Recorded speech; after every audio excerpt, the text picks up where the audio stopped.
Bien, pues vamos a continuar con la enseñanza y vamos a Lucas 10, Lucas capítulo 10, versos 1 al 12.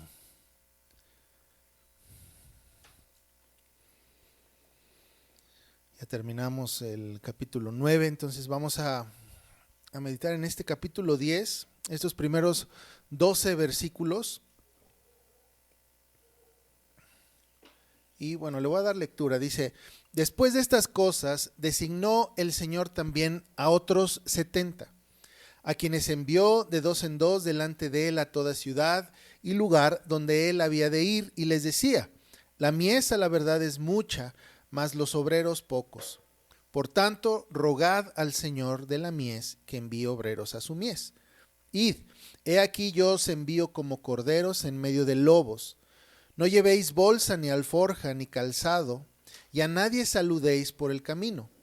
En cualquier casa donde entréis, primeramente decid: paz sea esta casa. Y si hubiere allí algún hijo de paz, vuestra paz reposará sobre él, y si no, se volverá a vosotros. Y posad en aquella misma casa, comiendo y bebiendo lo que os den, porque el obrero es digno de su salario. No os paséis de casa en casa. En cualquier ciudad donde entréis y os reciban, comed lo que os pongan delante y sanad a los enfermos que en ella haya, y decidles: se ha acercado a vosotros el reino de Dios. Mas en cualquier ciudad donde entréis y no os reciban, saliendo por sus calles, decid: aun el polvo de vuestra ciudad que se ha pegado a nuestros pies, lo sacudimos contra vosotros. Pero esto sabed, que el reino de Dios se ha acercado a vosotros. Y os digo que en aquel día será más tolerable el castigo para Sodoma que para aquella ciudad. Bien, vamos a orar. Señor, te damos gracias por tu palabra y porque podemos venir delante de ella a ser animados, a ser confrontados también, Señor, y a poder también entender cuál es nuestro llamado, cuáles las órdenes o cuáles son las órdenes que tú tienes para avanzar tu reino para cada uno de nosotros. Señor, te pedimos nos des claridad, pensamiento para poder guardar estas cosas y ponerlas por obra. En el nombre de tu Hijo amado Jesús oramos. Amén. Muy bien, pues es importante no olvidar lo que vimos hace un par de semanas. ¿Recuerdas cómo Jesús corrigió a sus discípulos sobre no tener una perspectiva sectaria, ¿sí? Y exclusivista respecto al reino? ¿Recuerdas qué es lo que había pasado? Los discípulos habían caído justamente en el mismo error que habían caído los fariseos, de pensar que solamente ellos eran los que tenían la exclusividad tanto del mensaje como de las señales. No sé si recuerdas esta porción donde se acercó uno de los discípulos con Jesús y dijo: mira, vimos que había un hombre que estaba echando fuera demonios y se lo prohibimos. Se lo prohibimos porque pues nosotros, más bien él no viene con nosotros o no está con nosotros. No está con nuestro grupo, entonces pues le prohibimos que echara demonios, ¿sí? Entonces Jesús le corrige y le dice: no, está mal esto. No se lo prohíbas, porque Él está haciendo la obra. Todo aquel que hace la obra del reino es parte de nosotros, no es un extraño, ¿sí? En esto también recibimos nosotros un gran consejo de no limitar el trabajo de otros hermanos por el simple hecho de que no comparten, por ejemplo, algunos puntos doctrinales tal vez de nuestra denominación, no comparten algunos puntos secundarios. Entonces muchas veces se vuelve una especie de, como que de guerra, ¿verdad? Parece de pandillas. Bueno, ellos son de tal iglesia, ellos son de tal denominación, entonces no tienen nada que ver con nosotros. Pero a lo que nos llevó el pasaje anterior era a entender que no necesariamente debemos ver así las cosas, sino todo aquel que está trabajando para el reino es de nuestro equipo, ¿verdad? Es parte del cuerpo y está haciendo una labor importante. En este mismo sentido es que leemos estos dos primeros capítulos de primeros dos versículos del capítulo 10. Nos dice Lucas que Jesús designó ¿a cuántos? A 70, ¿verdad? A los cuales envió de dos en dos delante de él a toda ciudad donde él iba a ir. ¿Recuerdas? Hace no mucho meditábamos cómo Jesús envió también a sus discípulos a enseñar, a predicar el evangelio del reino, los envió a sanar, a echar fuera demonios, y que ellos regresaron felices. Pero ahora Jesús está enviando no a 12, sino a 70. Y esto es muy importante porque Jesús está poniendo en práctica justo lo que les había enseñado hace no mucho, ¿sí? Él había enseñado que el trabajo del reino no estaba limitado a él y no estaba limitado a sus 12 discípulos, sino que es el trabajo de todo hombre y toda mujer que ha nacido de nuevo. Eso es lo que Jesús corrigió y ahora está poniendo en práctica. Jesús envió a 70, y que él enviara a 70 no es casualidad, no es un número, digamos, pues solamente tenemos 70 personas, pues vamos a enviar a estos que tenemos y da la casualidad que son 70. No es casualidad. En el Antiguo Testamento leemos también sobre una comisión parecida de 70 hombres. Y lo podemos leer en Números capítulo 11. Ahora, en el capítulo 11 de Números, seguramente recordarás esta porción. El pueblo de Israel estaba quejándose, estaba murmurando en contra de Moisés, en contra de todo lo que estaban viviendo, específicamente sobre el alimento. El pueblo estaba cruzando el desierto y murmuró. Y las palabras que ellos decían era: ay, ojalá estuviéramos en Egipto. Ojalá estuviéramos comiendo de los melones, del pescado, de los pepinos, ¿verdad? Que comíamos allá. Comíamos bien. ¿Y ahora qué tenemos? Este maná. Entonces estaban quejándose constantemente de la condición en la que estaban. Y fíjate, Moisés, en su desesperación, lo podemos leer en versos 14 y 15, dice: no puedo yo solo soportar a este pueblo, que me es pesado en demasía. Y si así lo haces tú conmigo, esto hablando a Dios, dice: yo te ruego me des muerte, si he hallado gracia en tus ojos, y que yo no vea mi mal. Fíjate nada más esta condición. Moisés está tan desesperado de la situación que está viviendo con el pueblo de Israel, que ¿qué está diciéndole al Señor? Señor, literalmente, mátame. No puedo más con este pueblo. O sea, es demasiado pesado, ¿sí? Para mí, para que yo esté cargando solo con este pueblo rebelde. Si es que, Señor, he hallado gracia en tus ojos, si es que he hecho algo bueno, si es que tú me consideras, toma mi vida, quítame la vida, porque yo ya no puedo seguir con este pueblo. Ahora, esta no era una situación sencilla. El pesar de Moisés era por tener que soportar un pueblo que no estaba contento con nada. Tenían hambre, ¿y qué hizo el Señor? Los alimentó, les dio el maná. ¿Y qué pasó después? Se hartaron del maná y quisieron otra cosa. ¿Y qué dijeron? Ojalá pudiéramos comer carne. Ahora, ¿qué es lo que está sucediendo aquí? Están insatisfechos. Y la insatisfacción es una condición del corazón. No es una condición de factores externos. No es algo que te genere, ¿sí?, algo que está alrededor tuyo. No, es que no tengo dinero, es que si tan solo tuviera esto otro, ya sería feliz, y es que si viviera en otra casa sería feliz, gano, no sé, 20,000 pesos, pero si tan solo ganara 22, ya me alcanzaría. Pero ganas 22 y dices, bueno, ojalá fueran 24. O sea, nunca hay una satisfacción realmente. porque no se debe a los factores externos. De hecho, tú puedes tener poco y estar satisfecho. Y puedes tener también mucho y ser de las personas más infelices.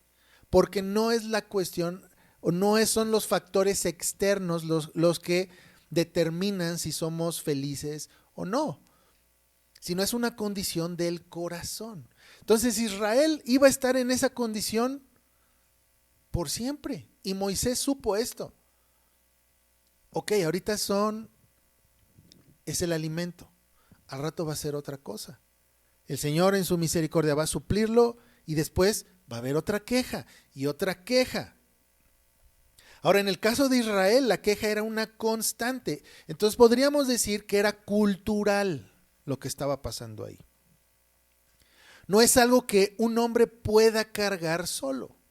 Era demasiado para Moisés. Y fíjate cómo este tipo de situación de insatisfacción puede darse a nivel cultural. Lo podemos ver claramente en la cultura mexicana. ¿Sí? Por mucho tiempo se decía, ¿verdad? Si tan solo no nos hubieran robado Texas, ¿verdad? ¿Cuánta riqueza tendríamos? Si tan solo los españoles nos hubieran llevado el oro y nos hubieran cambiado por espejitos, seríamos riquísimos, ¿verdad? Eso es una mentira y un mito que ha estado siempre. Y ese tipo de ideas han permeado tanto la cultura que vivimos así, que a todo le encontramos pues es culpa de tal, es que es culpa del político, es que es culpa del capitalismo, es culpa del socialismo, es culpa de tal y de tal y de tal y de tal. O sea, todo es lo que genera nuestra mala condición, todo lo que está fuera de nosotros, ¿sí? Es una cuestión cultural. Ahora imagínate un gobernante que tiene que estar soportando constantes quejas y quejas por gente que no va a estar satisfecha nunca.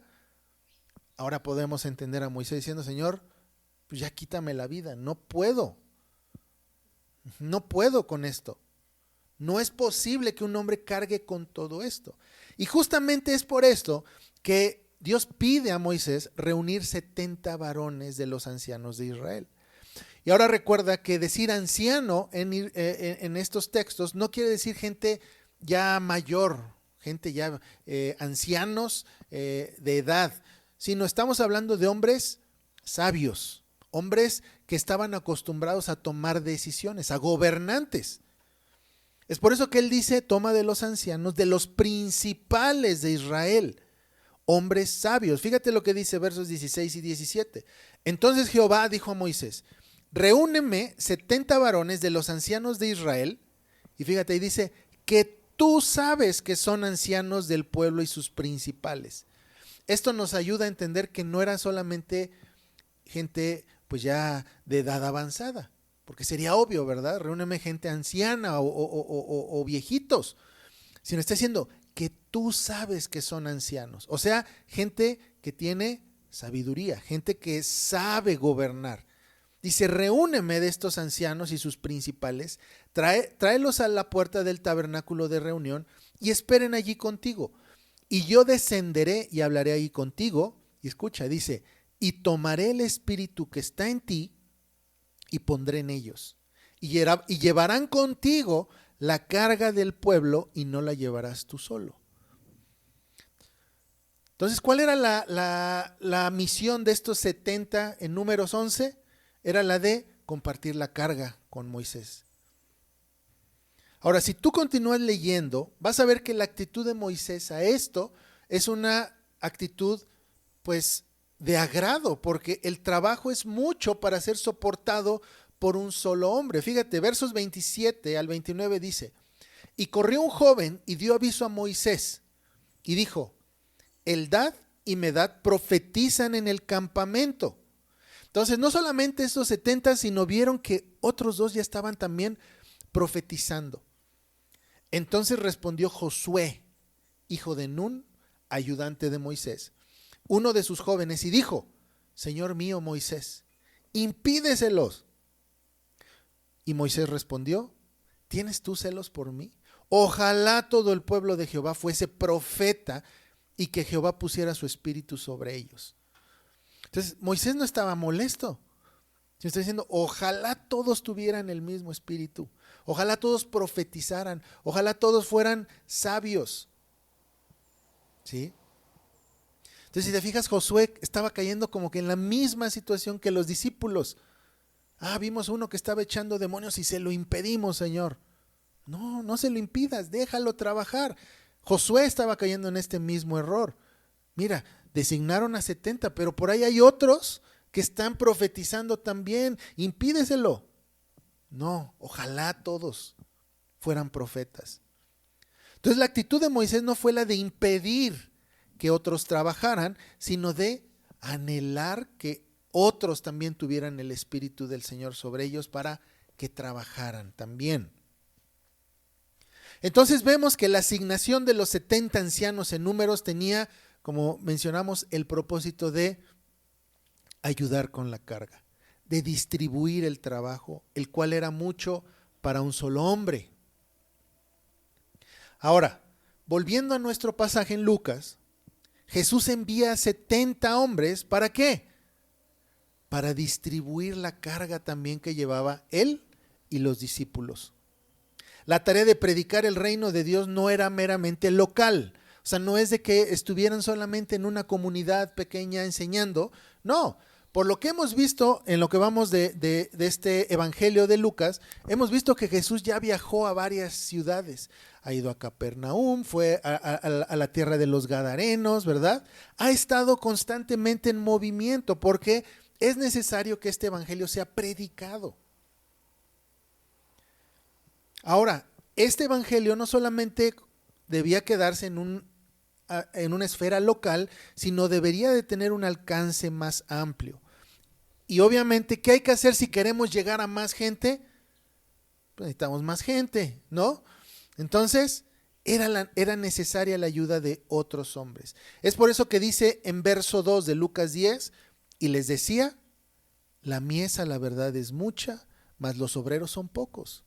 Por tanto, rogad al Señor de la mies que envíe obreros a sus mies. Esto ya nos da más claridad de cuál era la misión de estos 70, que era, hay mucho trabajo. Y es tanto trabajo que no puede ser solamente cubierto por 12 discípulos y Jesús. Necesitamos más manos. Ahora, la idea no es hacernos sectarios. No es decir, bueno, nosotros podemos contra todo el mundo, ¿verdad? Nosotros podemos, de alguna manera, derribar a todos los ídolos que encontramos en nuestra cultura. No. ¿Cuál es la idea, según lo que nos está diciendo aquí verso 2? Rogar al Señor de que envíe más trabajadores, porque el trabajo es mucho y hay pocos que hagan la obra. Nunca vamos a ver realmente la necesidad de más manos si nunca ponemos nuestras narices en el campo de batalla. Si siempre estamos encerrados, ¿sí? Si siempre estamos encerrados en nuestra comunidad, si no salimos, no palpamos, ¿verdad? A la sociedad, no vemos la necesidad que hay, nunca vamos a entender la necesidad real que hay de gente. ¿Sí? Entonces necesitamos nosotros salir al campo de batalla y ver cómo está la situación y rogar al Señor.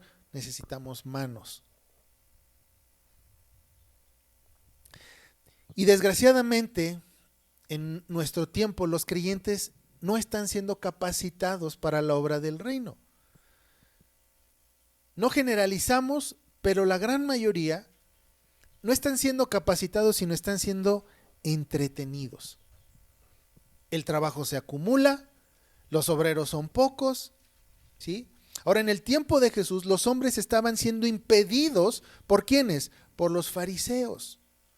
Estaban siendo impedidos de hacerse hombres de trabajo para el reino, porque estaban siendo frenados de convertirse en hombres trabajadores para el Señor por medio de regulaciones, de las tradiciones, ¿sí? Entonces los hombres estaban más preocupados por cumplir no debo de hacer nada en el día de reposo. No debo de hacer esto. Tengo que diezmar el comino. Tengo que hacer esto. O sea, se ponían a observar los detalles más mínimos y las tradiciones que imponían los fariseos, que ya no había tiempo de hacer el trabajo del reino. ¿Sí? Y algo parecido sucede en nuestro tiempo, ¿verdad? Hay muchas actividades, digamos, eclesiásticas. Hay que ir a tal lugar, hay que tomar este taller, hay que tomar este discipulado, hay que asistir a esta reunión, tal, que queda poco tiempo para hacer realmente el trabajo del reino. ¿Sí?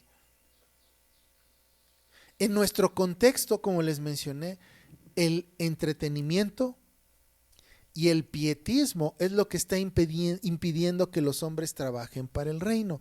¿A qué me refiero con el pietismo? A esta idea que la fe es solamente personal. Es una relación unilateral entre Dios y yo y no hay nadie más. ¿Sí? Todo lo espiritualizamos, todo lo hacemos mío, ¿sí? Pues pasajes como este, pues solamente veo cuál es la aplicación para mi persona, ¿sí? Es eso. Uh-huh. Entonces, de alguna manera también impide que el hombre tome cartas en el asunto para seguir trabajando. Ahora, la capacitación en la ley de Dios, en el juicio entre lo bueno y lo malo, muchas veces se torna secundario para este tipo de entornos, ¿verdad? Mientras la pases bien, mientras estés a gusto, mientras estés bien, no te preocupes, todo va bien. Uh-huh. Ahora, esto no quiere decir que el aprendizaje no esté peleado con el estar a gusto, ¿verdad? No, sino que el punto principal es capacitarnos para el trabajo del reino. Recuerda, tomando este mismo pasaje, si la mies era mucha en el tiempo de Jesús, ¿cuánto crees que sea más ahora? Más, ¿no? Entonces la oración tiene que ser más aún, más ferviente.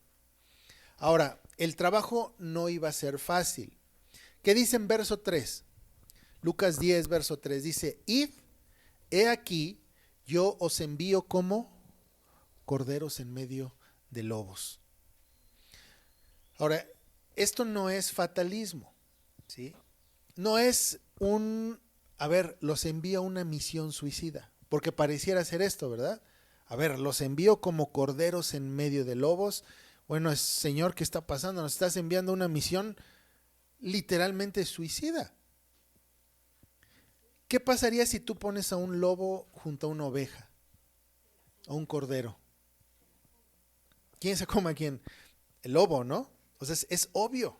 Entonces, si tú lo lees así, vas a entender esto.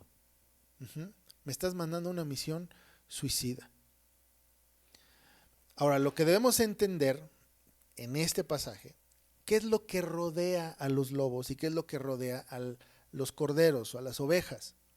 Ahora, Jesús está siendo realista con la misión. Uh-huh. No les está prometiendo, vayan y todo va a salirles bien. Vayan y no van a tener obstáculos. Vayan y no va a haber problemas. No está diciendo esto. ¿Sí? Como muchas veces dicen en las ofertas de trabajo, ¿verdad? Excelente ambiente laboral, ¿no? ¿Y qué pasa cuando ya estás en el trabajo? Pues nada que ver, ¿verdad? Es lo opuesto. Pero no es algo que Jesús esté diciendo. Vayan, no va a haber problemas, la van a pasar bien, va a ser todo, su vida va a cambiar positivamente en el sentido de que no van a tener problemas nunca más. No está diciendo eso. Uh-huh. Él está siendo realista. Él está diciendo, es muy probable que no los reciban. Es muy probable que los echen. Es muy probable incluso que sus vidas corran peligro. Ahora, el enviarlos a donde están los lobos, es enviarlos, y esto es lo que hay que entender, los está enviando a un lugar donde la cultura está diseñada y está hecha para lobos. Por ejemplo, Seguramente has visto algún documental de estos de la vida salvaje, ¿no? Donde los humanos llegan al hábitat a la selva o al bosque, no sé, ¿sí? Eh, el hombre no llega a establecer su cultura. ¿Qué llega a ser? Llega como un espectador periférico, ¿verdad? No sé si han visto, por ejemplo, en la selva o en las montañas donde hay gorilas, ¿no? Y hay fotógrafos y llegan los gorilas y se acercan tanto a ellos que ellos, ¿qué les toca hacer? Quedarse quietos como piedras. O sea, ellos ¿de qué actúan? Dicen, no estoy aquí, ¿sí? Yo no estoy aquí. Entonces, ¿qué es lo que está haciendo el hombre? El hombre no va a establecer su cultura, decir, no, yo vengo a vivir como yo vivo allá en la ciudad. No, sino ellos llegan y respetan esa cultura, ¿verdad? Saben que hay una cultura ahí, que es la cultura del animal, de la bestia, ¿verdad? Ahora, ¿a qué voy con este ejemplo? Es que ellos están siendo enviados a un lugar donde la cultura predominante es la de los lobos. Ellos deben reconocer esto. Pero a diferencia de los exploradores, por ejemplo, que visitan el reino animal y se mantienen alejados, los enviados por Jesús, ellos sí van a imponer una cultura. No van a mantenerse en la periferia, sino sí van a tratar de establecer una cultura. La frase que Jesús pone aquí es sabiduría práctica.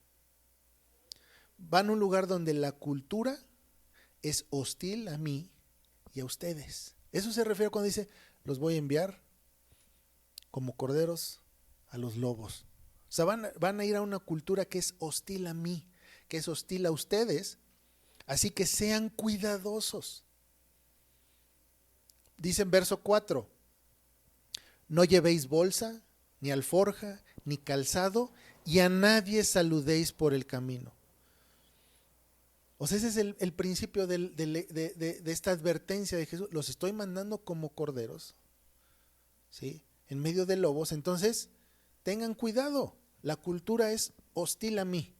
Es una cultura que no me quiere, que no los quiere a ustedes. Sin embargo, tienen que ir.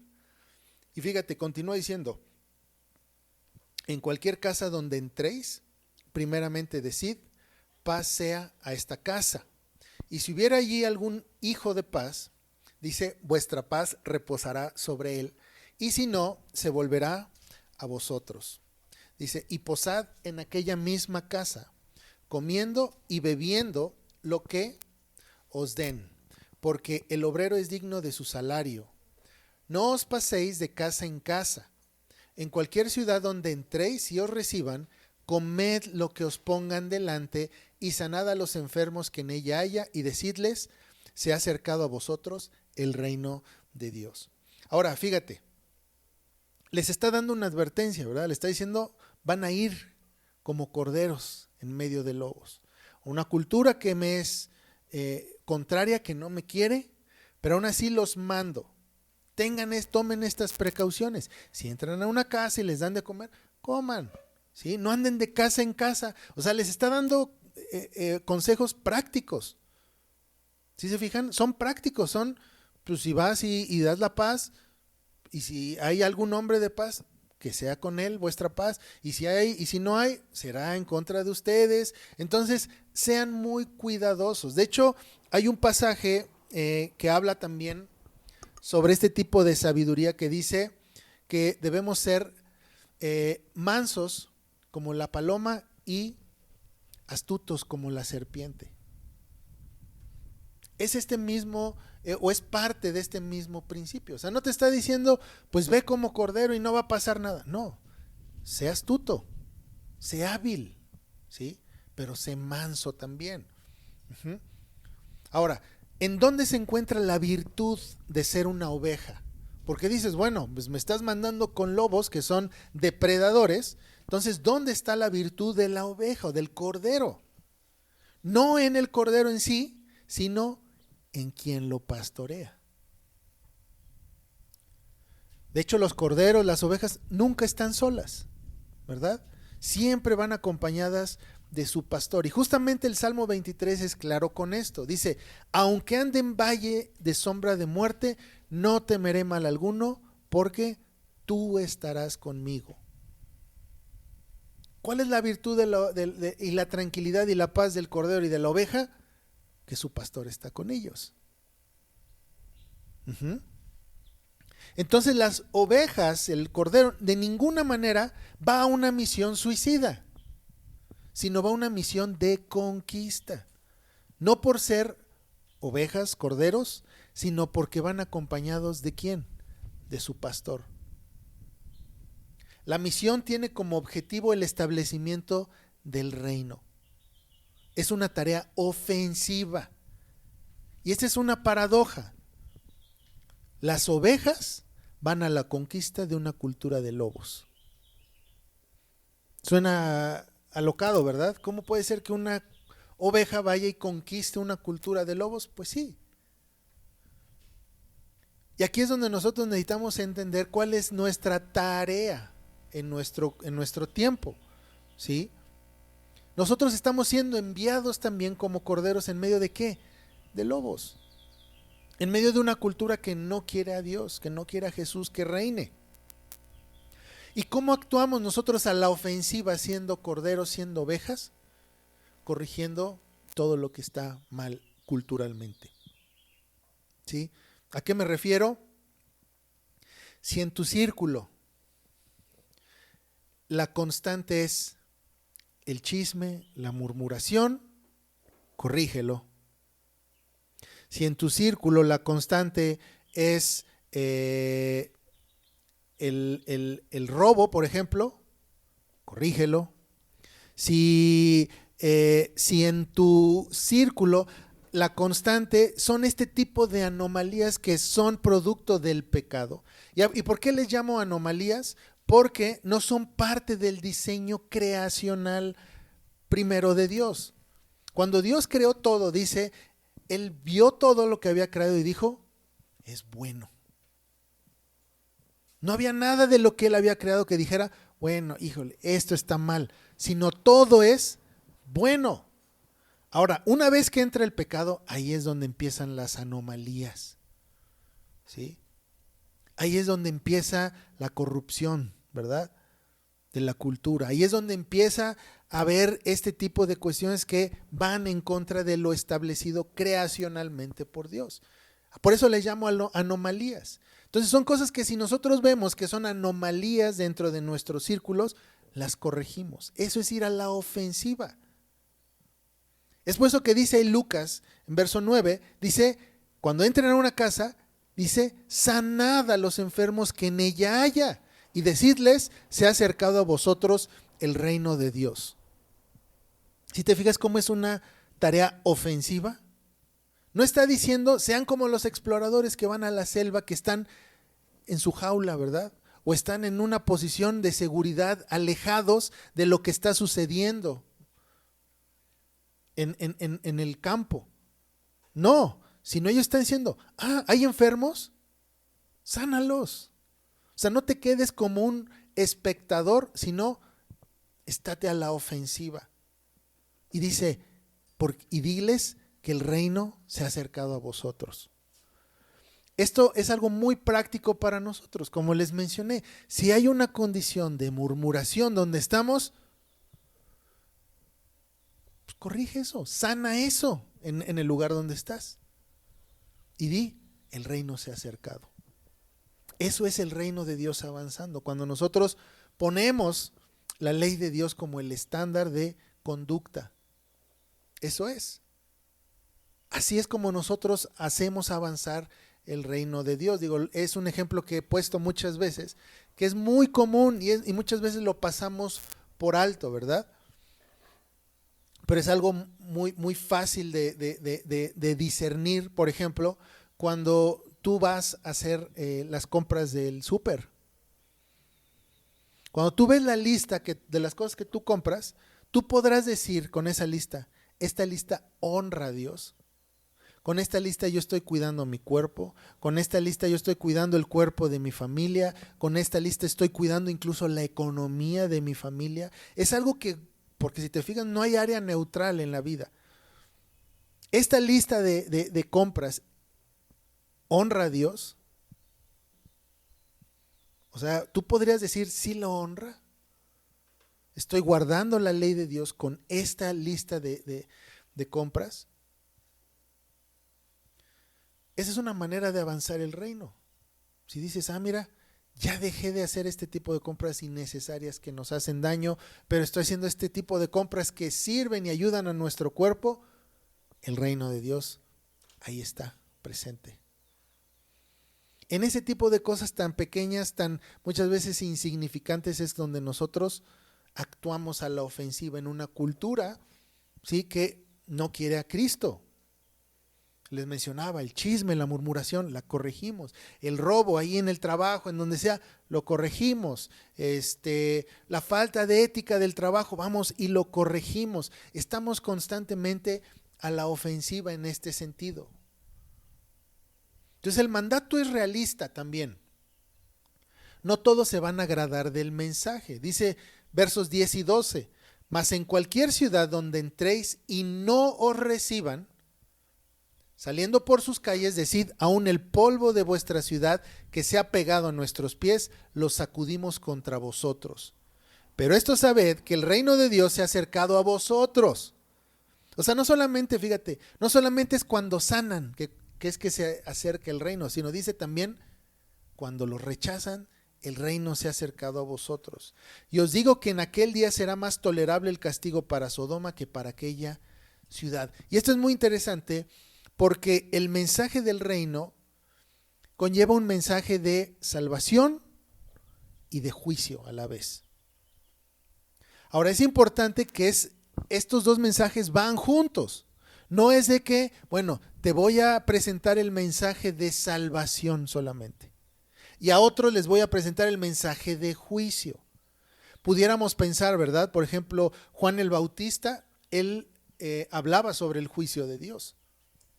Pero Juan no estaba hablando de solo el juicio, sino él estaba hablando del mensaje del reino, el cual lleva ambos aspectos, salvación y juicio. Fíjate, por eso dice en verso 6, y si hubiere allí, en alguna casa que visiten, algún hijo de paz, vuestra paz reposará sobre él. Y si no, se volverá a vosotros. Entonces, el mensaje es el mismo. Es paz y salvación para unos, pero enemistad y condenación para otros. O sea, tú puedes estar hablando del mismo mensaje, ¿sí?, de que Cristo está en su trono, de las buenas nuevas del mensaje, de que hay una ley del reino que necesitamos obedecer, que hay bendiciones, pero también hay maldiciones por desobediencia. Unos van a recibir esto y van a estar felices, pero va a haber otros que van a decir, no, esto es condenación para mí, por eso lo rechazan. ¿Por qué crees que muchos hombres ahora rechazan o siempre han rechazado el mensaje del evangelio? No porque no les guste, sino porque los condena. Y es por eso que no lo quieren, es por eso que lo rechazan. ¿Cómo? Pero ¿qué es la reacción en ellos? Es condenación.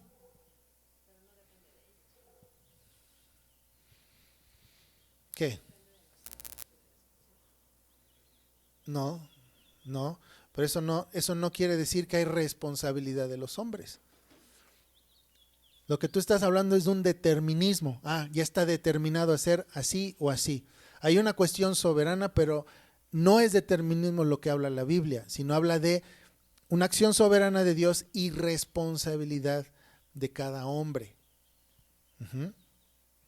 Aquí la cosa es de que todo hombre, ¿sí?, sin la acción soberana de Dios está condenado a morir, a perecer. Si todos están en la misma condición. Sin embargo, es el Espíritu de Dios el que reviva nuestros corazones. Ahora, es el mismo mensaje. Para unos es salvación, para otros es condenación. Ahora, el mensaje del reino no es sobre un reino místico, sino sobre un reino real, y las consecuencias, ¿sí?, de aceptar o no son reales también. Entonces no se puede pasar por alto este aspecto. Ahora, el mensaje que estos 70 hablaron fue sobre la cercanía del reino. Algunos aspectos del mismo reino que todavía no había llegado, sino que se había acercado, ya estaban operando. ¿Como cuáles aspectos? Como sanar a los enfermos, ¿sí?, el echar fuera demonios. Eran aspectos del reino que decían, está cerca. Pero nosotros en nuestro tiempo podemos reconocer que el reino no es que esté cerca. El reino ya opera, ya está establecido. Entonces debemos tener más confianza aún. Ahora, las consecuencias de las ciudades que no obedezcan es un juicio, dice ahí, peor que el de Sodoma. Y esto nos habla de otro aspecto importante sobre el mensaje del reino. De que no es de índole personal solamente, sino es también cultural, social. Naciones, ciudades que no reciban este mensaje serán juzgadas por el Señor. Ahora, el juicio es tan severo porque están rechazando al Señor. No solamente rechazan a los mensajeros, sino están rechazando al Señor mismo. Ahora, ¿cuál piensas que será la sanción para las ciudades que lo rechacen en nuestro tiempo? Si en el tiempo de Jesús, cuando el reino se estaba acercando, la sanción iba a ser como la de Sodoma, bueno, peor que la de Sodoma. Ahora que el Señor está en su trono, ¿cuál crees que será la sanción? Peor. Ahora, ¿cómo aplicamos todo esto a nuestras vidas? Esto que acabamos de meditar. Primeramente, entendiendo que el mensaje del reino debe seguir compartiéndose, no necesariamente por medio de panfletos, de folletos, sino por medio de nuestras propias vidas, de nuestros negocios, todo lo que hagamos. Eso significa buscar el reino de Dios y su justicia, o sea, vivir en términos de este reino, vivir en términos de esta nueva ciudadanía. Esa es la tarea que tenemos, ¿sí?, de ir a la ofensiva, como viviendo en términos de el reino de Dios. Segundo, que la misión necesita más obreros y que el Señor los envíe. No significa que va a enviar obreros ya capacitados, ¿verdad? Sino significa que vamos a tener que capacitarlos, instruirles para el trabajo del reino. Incluso nosotros también necesitamos constantemente seguir capacitándonos. Entonces, el orar, Señor, envía obreros a tu mies, no quiere decir que van a aparecer ya hombres ya trabajando, ¿verdad? Sino muchas veces va a llegar gente, ¿sí?, diciendo, no sé hacer nada, ayúdame, y tú vas a tener que instruirle. Eso implica, ¿verdad? Ahora, por último, no debemos tener temor de vivir en términos del reino de Dios y de su ley. El Señor lo advirtió a los 70 y la advertencia es también para nosotros. Nos está enviando como corderos en medio de lobos, pero es una misión de conquista ya ganada por Él. Entonces, no debemos tener temor de aplicar la ley del Señor en cada área de nuestra vida. No debemos tener temor de corregir, ¿sí?, todos esos aspectos que son anomalías, ¿verdad? Corregirlos y poner el estándar de la ley de Dios en donde sea que estemos. Con la familia, con los amigos, en el trabajo, no importa. Necesitamos ser valientes para eso.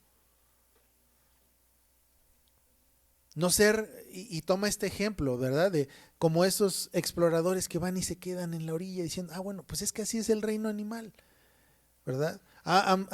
Ellos no hacen lo que normalmente pasa de cuando ven ahí en la sabana que un león ataca a un venado. Han visto estos videos, ¿no? Y ellos se quedan en el jeep, pues viendo cómo el león, ¿verdad?, se come a un venado. Dicen, así es. O sea, no interfiero porque yo vengo nada más de visita como un observador, ¿sí? Pero nosotros no tenemos que ser así con la cultura de los lobos, ¿verdad? Pues así es la cultura. Bueno, así ha funcionado siempre. Así es, o sea, ya no te metas en eso, no, sino vamos a la conquista, vamos y corregimos y ponemos el estándar y reclamamos los derechos de la corona de Cristo en toda área de la vida. Entonces no debemos temer vivir como cristianos, vivir como ciudadanos del reino. ¿Por qué? Porque es el mismo principio que aplicó para los 70 que aplica para nosotros. Porque nuestro pastor va con nosotros. Esa es la cualidad de las ovejas. No es de que seas oveja y ya por eso vas a vencer. No, vences porque va contigo tu pastor.